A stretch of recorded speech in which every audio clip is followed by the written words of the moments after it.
Hay muchos temas obviamente en agenda y uno de los temas importantes que vamos a analizar esta noche es la decisión de la Sala de lo Constitucional de la Corte Suprema de Justicia que decidió admitir esta controversia del veto presidencial por otra aprobación irregular ocurrida en la Asamblea Legislativa. Vamos a darle un poquito de contexto en la siguiente nota.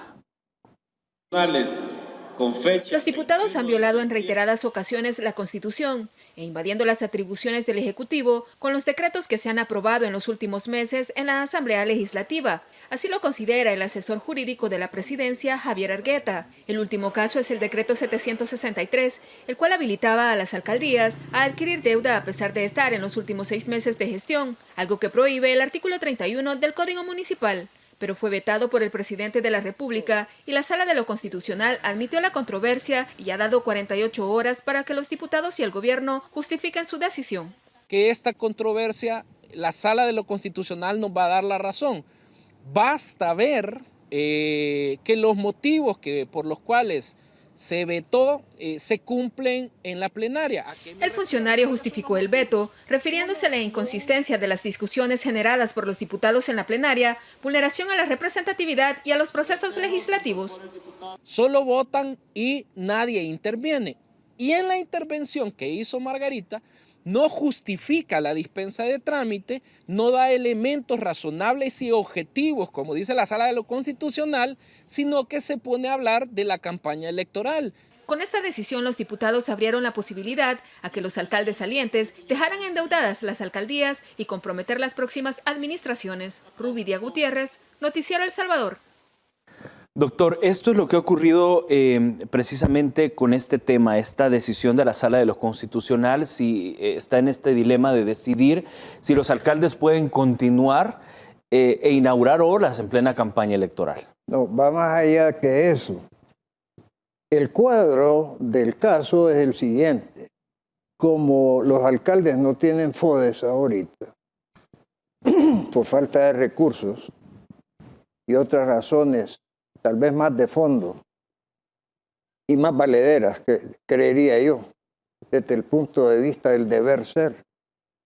Entonces los señores diputados quitaron una prohibición de endeudamiento en los últimos 6 meses de las administraciones edilicias. ¿Para qué? Para que vía el endeudamiento pudieran sustituir los fondos del FODES mediante préstamos que diversas instituciones interesadas les pudieran hacer, incluyendo bancarias, porque parece mentira, pero las bancas y el sistema financiero tienen intereses de carácter electoral. Entonces, con mucha razón, porque esa prohibición tiene un fundamento histórico, porque los alcaldes han tradicionalmente, a última hora, como ya se van, endeudan, sacan el dinero, se lo gastan en otras cosas o en campañas electorales incluso, y después llega el nuevo alcalde solo a encontrarse que tienen que pagar deuda. Esa prohibición del Código Municipal es valiosísima, pero ellos quitan la compuerta por esta única vez. Y entonces se va en controversia. Yo celebro el optimismo del señor secretario jurídico en el sentido de decir que la sala le va a dar la razón. Digo que es optimismo porque yo creo que aquí los tinglados están entrelazados. Y me lo hace pensar más cuando he leído la resolución de admisión de parte de la sala, en el sentido de que modifica los plazos para ese trámite. Los acorta. Entonces, con este ojo malicioso que tenemos a través de los años, queremos ver por qué están cambiando algo que dentro de los procedimientos jurídicos está prohibido, que es cambiar las reglas del juego. Por supuesto, porque los diputados obviamente querían eliminar, y esto ocurre de manera transitoria, el plazo de 180 días que establece el Código Municipal. Sí, no, pero hoy me estoy refiriendo al plazo del trámite de la controversia. Decía el artículo 2 del Código de Procedimientos Civiles, derogado: los procedimientos no penden, o sea, no dependen del arbitrio de los jueces, quienes no pueden ampliarlos, restringirlos o modificarlos. Es decir, un juez no puede decir, miren, este caso como es urgente, mejor que ya no haya estos plazos de prueba, ni este plazo de la audiencia, sino que lo vamos a hacer mejor todo en 48 horas. Eso no puede hacerlo. Y no puede hacerlo de conformidad con el artículo 3 del Código de Procedimientos Civiles actuales, porque dice que los integrantes, los participantes de un juicio, tienen que someterse a las reglas establecidas. Es decir, no puede venir alguien y decir, mire, este juicio como urge, hagámoslo en 15 días. O como no urge, bueno, la parte dilatoria, esa por su peso cae, porque este país, yo he dicho que uno de los artículos que debe contener la Constitución nueva es que salvadoreño que llegue a tiempo pierda la nacionalidad, porque se convierte inmediatamente en inglés, en francés, menos en salvadoreño, porque el típico salvadoreño siempre llega tarde, siempre le agarra la tarde. Pero bien, entonces los juicios duran, como el del señor Salaverría, duró 12 años, 15 años. ¿Cómo es eso? Afortunadamente, por cierto, el diario El Salvador destaca que ya se le comenzó a pagar al señor Salaverría después de una cantidad de cosas que hasta pena da mencionar en boca de un abogado. Pero bien, volviendo al caso, entonces, ¿cuál es la urgencia de la sala de resolver esto en tan corto tiempo? A veces pienso que la sala debería tener una subsala que se llamara la sala de emergencia. Claro, porque, ahora bien, la sala dio un plazo de 48 horas, doctor. Sí, pero ese no es el plazo normal. Ese es un plazo súper corto. Sí. Es como que fuera un juicio sumario. No se trata de eso. Pero ¿cuál es la razón? Aquí vamos a quitarnos la venda o el biberón. ¿Por qué entonces les da tiempo de que una vez se resuelva que es constitucional la quitada de esa prohibición, van a correr los señores alcaldes a sacar los préstamos y a invertirlos en la campaña electoral, que esa es precisamente la médula que los tiene asfixiados en realidad? No es otro tema. Y el pueblo salvadoreño lo sabe palpablemente. Y el que gane obviamente podría dejar una alcaldía endeudada. No, o heredar, mejor dicho, una alcaldía endeudada. Por ser histórico y general, es que se introdujo eso en el Código Municipal, precisamente porque esa era la tradición, dejar endeudadas las alcaldías. Y ahora que todo apunta a que la mayoría, si no todos, se van a ir, y digo no todos porque hay buenos alcaldes que van a tener el respaldo de su comunidad, pero todo apunta a un cambio radical y general. Entonces no pueden llegar estos nuevos funcionarios a encontrarse que no tienen, porque no solo despilfarraron los FODES, sino que despilfarraron las deudas que contrajeron precisamente para solventar sus problemas electorales. Me llama mucho la atención, doctor, porque los legisladores justificaban la necesidad de reformar la ley porque decían que era necesario para darle una solución a los problemas originados por la pandemia del COVID-19, cuando sabemos que todos estos temas los está viendo directamente el Ministerio de Salud. Fíjese que bajo la teoría de estos señores, yo un día he pensado poner una fábrica de biberones para todos los que chupen el dedo, ¿verdad? Regalarles uno. Eso que usted me está diciendo, solo un bebé o un bebedor puede creerlo en una situación de extrema ignorancia, pero el pueblo salvadoreño tiene algo que es muy importante. Hoy permanece despierto las 24 horas. Claro. Me llama mucho la atención también todo este tema de la controversia, porque ya veíamos un caso anterior y era la controversia que le dio precisamente la Sala de lo Constitucional de la Corte Suprema de Justicia la razón al Ejecutivo, al presidente de la República, diciendo que todo el proceso, obviamente, que había hecho la Asamblea Legislativa era irregular, era ilegal. ¿Por qué? Porque se estaba metiendo en funciones donde no le correspondían únicamente al ministro de Hacienda, con el tema de los fondos. Sí, pero yo noto, con todo respeto, que usted no había llegado al fondo del problema, en el sentido de que lo estaba viendo usted con ojos, vamos a decir, naturales, de que entonces hay una controversia y, como dice el señor secretario, tiene el optimismo de que le van a dar la razón. Yo podría apostar 98 en contra 3, de que así como le estoy diciendo es que es la intencionalidad.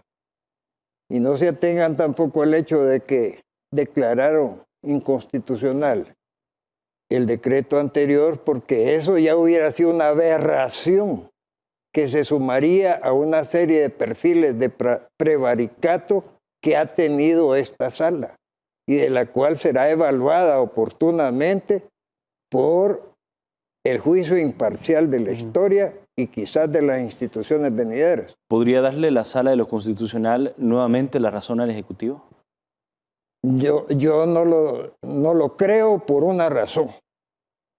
Porque aquí hay un engranaje demostrado entre la Asamblea Legislativa y las personas que le deben su nombramiento en los cargos diferentes que están desempeñando y que todos apuntan a ser un solo clan en contra del gobierno de la República.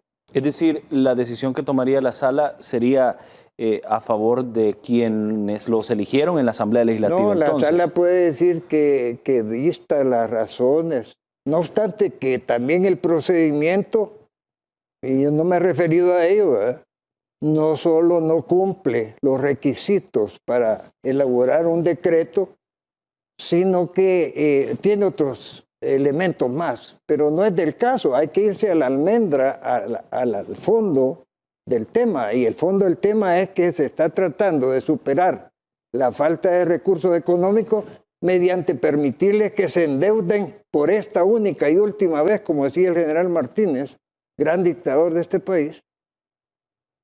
Por esta única y última vez se les permite endeudarlos para que así se vayan contentos todos con haberse gastado el dinero que hoy no le ha permitido hacerlo, el impedimento de los recursos, porque se han priorizado estos para cosas más fundamentales, ¿verdad? Claro. Que es la salud y la seguridad del pueblo salvadoreño. Y esta sería obviamente la última salida también de los alcaldes, tomando en cuenta que la última instancia es la Sala de lo Constitucional de la Corte Suprema de Justicia en este tema. Y para mí hay una coordinación en esto.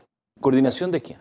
Coordinación entre las dos instituciones, como ha venido jugando el equipo. Asamblea Legislativa, Corte sí. Suprema de Justicia. Sí, así es. Esperemos un milagro. Los milagros existen, se lo puedo asegurar.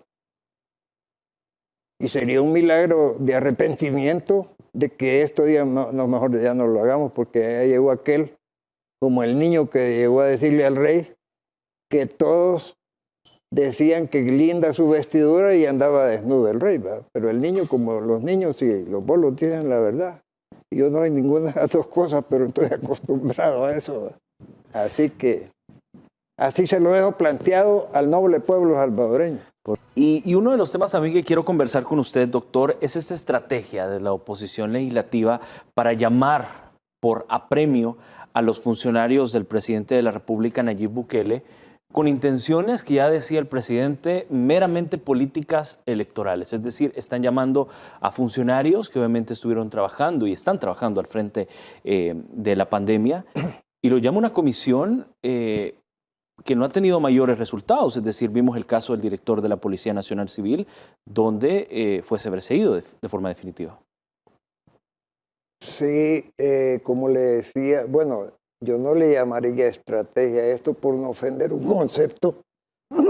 Una estrategia requiere el elemento intelectual, ¿verdad? Como que estuviéramos jugando ajedrez, ¿cuál es la estrategia? Estas acciones no llegan a esa dimensión. Son verdaderas y burdas estupidez.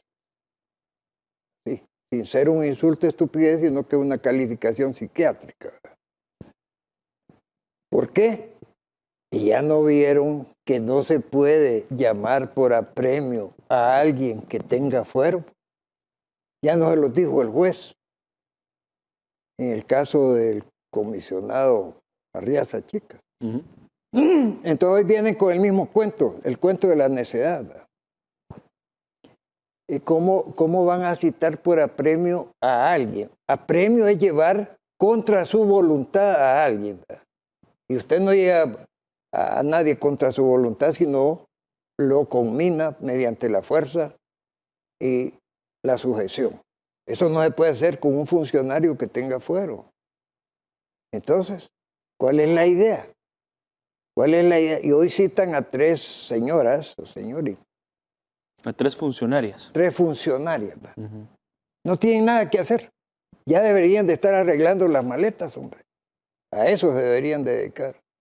Porque nos tienen hartos a todos los que no somos participantes de ningún partido político, pero somos ciudadanos pendientes de la realidad nacional.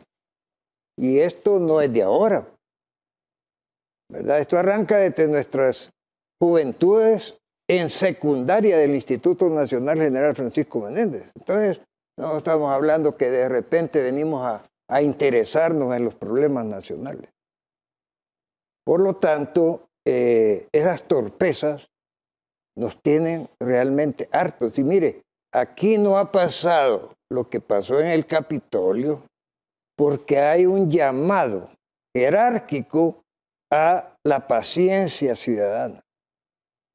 Esa es la única razón. Y me consta de vistas y oídas porque yo estuve en el momento en que pudo haber comenzado a agarrar fuego el cañal, que fue en febrero del año pasado. Si no es por ese llamado, la gente que estaba allí, que era multitudinaria, hubiera inaugurado la etapa histórica en que los pueblos se toman la justicia por su propia mano. Entonces, obviamente, estos llamamientos por apremio que está realizando esta comisión especial que investiga el tema de la pandemia, va a terminar igual como el caso del director de la Policía Nacional Civil. Por supuesto. Es que como le digo, ya se les acabaron las ocurrencias novedosas, ¿verdad? Y vuelven al mismo, pero eso solo me recuerda a mí, por eso le digo, esa necedad, ¿verdad? Y lo dice la palabra del Señor, ¿verdad? Al necio lo aborrezco, por torpe, ¿verdad? Empecinado en su error. Ese es el necio, y esos son ellos. ¿Cuáles serían entonces las intenciones? Porque ya yo hablaba incluso con otros analistas y les preguntaba, ¿realmente es desgastar al gobierno? Porque no lo han hecho. Si es que no deben de ir porque tienen la potestad de no ir, porque tienen otras ocupaciones prioritarias y como juez de esa conducta tienen al 98% de la población. ¿Qué más que eso? Y la conciencia propia. Es que la persona consciente tiene prioridades. Los que están de vagos, pagados, no. Porque como les sobra el tiempo, no hay en qué perder. Claro. Queremos ver también las declaraciones para enriquecer más esta conversación, lo que ha dicho el diputado de Gana, Guillermo Gallegos, respecto a este llamado por apremio a funcionarios del gobierno del presidente Nayib Bukele. Vamos a escuchar y ver lo que dijo. Y lo que buscan pues es estar girando citaciones a efecto de tener. En esta oportunidad los dos ministros se excusaron.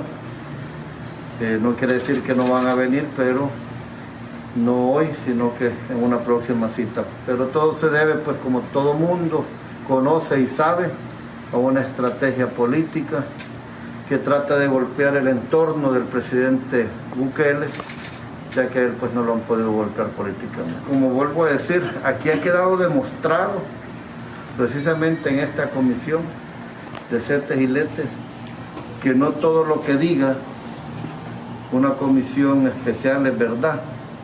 Y el mejor ejemplo es que se atribuyeron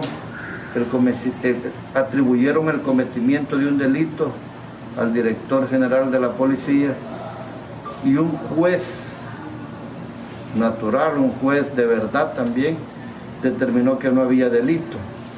Y aquí juraron y perjuraron que había delito. Esto es igual. Ellos pueden decir lo que quieran, pero todo es político. ¿Quién va a determinar si existe? Eso es lo que decía el diputado Guillermo Gallegos, y quiero subrayar una palabra que él decía. Ha quedado demostrado que todo lo que dicen estas comisiones, no todo es verdad. Es generoso él. Todavía es muy generoso. Todavía es muy generoso. Es generoso porque debería ser al revés. Debería decir, no todo lo que dicen estos señores es mentira. Para darle vuelta a la tortilla. Porque la verdad es que después va a haber un análisis.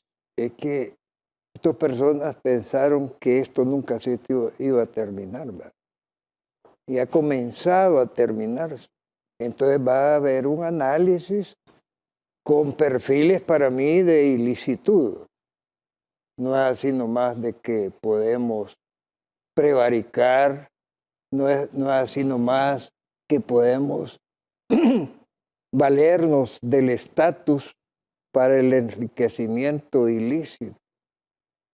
Todo esto ha habido una tolerancia magnánima, pero además asegurada por ese sistema que debe ser cambiado en la Constitución, de que el pueblo no tenga acceso al ejercicio de su poder directo. Y a eso se deben todos estos desaguisados que estamos analizando. Claro. Quiero que analicemos también, doctor, las palabras que decía el director de la Policía Nacional Civil, el comisionado Mauricio Reza Chicas, hoy en la entrevista AM con Marisol Dorat. Dijo algo interesante y vamos a ver lo que dijo a continuación. La obligación de colaborar con todas las autoridades.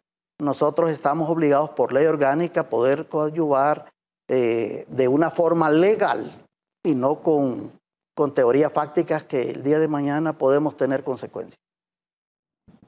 Podemos tener consecuencias, dice el director de la Policía Nacional Civil, doctor García. Coincido. ¿O pueden tener consecuencia los diputados?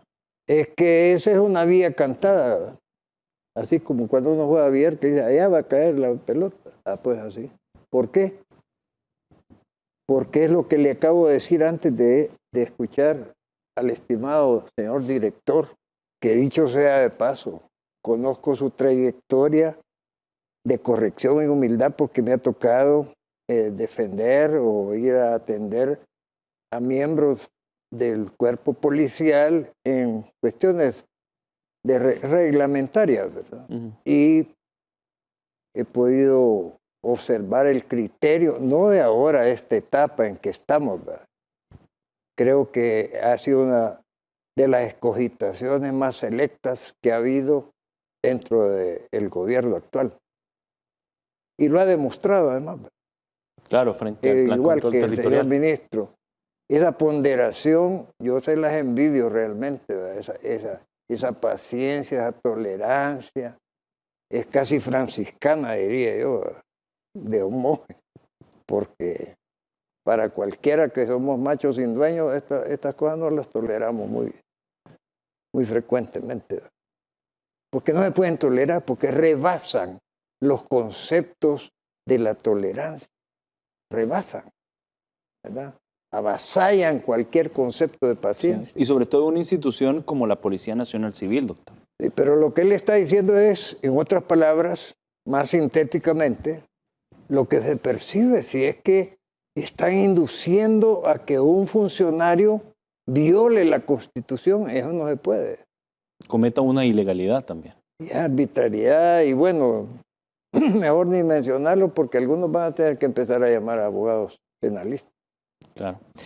Cuando son las 8 de la noche con 29 minutos, hay otro de los temas también importantes. Sabemos que la situación de la pandemia, pues en los últimos días se ha complicado un poco en el país. Obviamente han dejado al gobierno sin los marcos jurídicos para que pueda precisamente trabajar. Y esto es porque obviamente le han quitado las herramientas para poder regular todo el tema del control y el combate a la pandemia del COVID-19. ¿Cómo ve usted el trabajo del gobierno, obviamente trabajando frente a la pandemia y sin un marco jurídico para poder hacerlo? La principal herramienta que no le han quitado a este gobierno es el poder de Dios. ¿Por qué? Porque ha favorecido no cuestiones políticas, sino cuestiones estrictamente humanistas. Aquí ha habido milagros de todo sentido, pero particularmente en el tema del contagio. Nosotros que pasamos pendientes del hacer mundial en este tema y otros, vemos con gran pánico, diría yo, y esa fue la razón por la que simbólicamente lo saludé con mascarilla, ¿verdad? Claro. ¿Por qué? Porque el pueblo debe entender que estamos privilegiados por un ser superior en el sentido de la protección especial que este país ha tenido.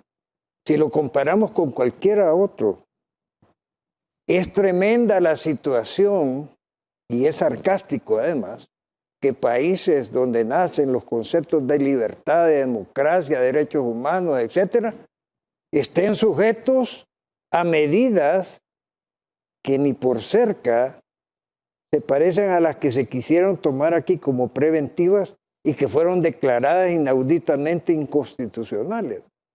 Claro, presión de los diputados. España, Inglaterra, etcétera, con toques de queda, con confinamiento total de lo que sea. Y en ese ambiente... Incluso algunos van a cárcel. Si lo no, incumplen. multas, cárcel, tal. Por eso le digo. Y entonces aquí han tratado de mantener un gobierno atado, zancadillado constantemente. Pero como les repito, ningún hombre hubiera podido superar esos problemas si no tiene esa fuerza de la fe. Y todo un pueblo, y yo digo que todo un pueblo porque mire, lo reflejan las encuestas. Esa mayoría es tremenda y está consolidada. Se va a cumplir la avalancha Cian que dice Nuevas Ideas, entonces. Es correcto. Es decir, lo estamos viendo en todas las encuestas. Es correcto, no, esto es ya casi redundancia decirlo, ¿verdad? A estas alturas.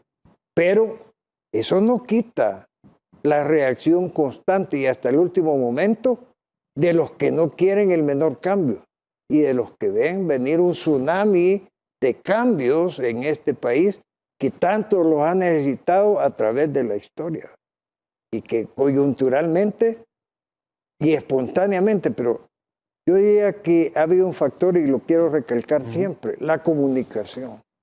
Esa comunicación ha despertado en el analfabeta el conocimiento y la noticia de verdad. Por supuesto. Y sin duda también el gobierno está trabajando y lo está haciendo bien y el pueblo salvadoreño lo está viendo, los resultados impresionantes que han tenido y lo ha dicho el pueblo salvadoreño a través de las encuestas, el buen trabajo que está haciendo el gobierno con el tema de la pandemia y por supuesto estamos siendo también noticia fuera de nuestras fronteras.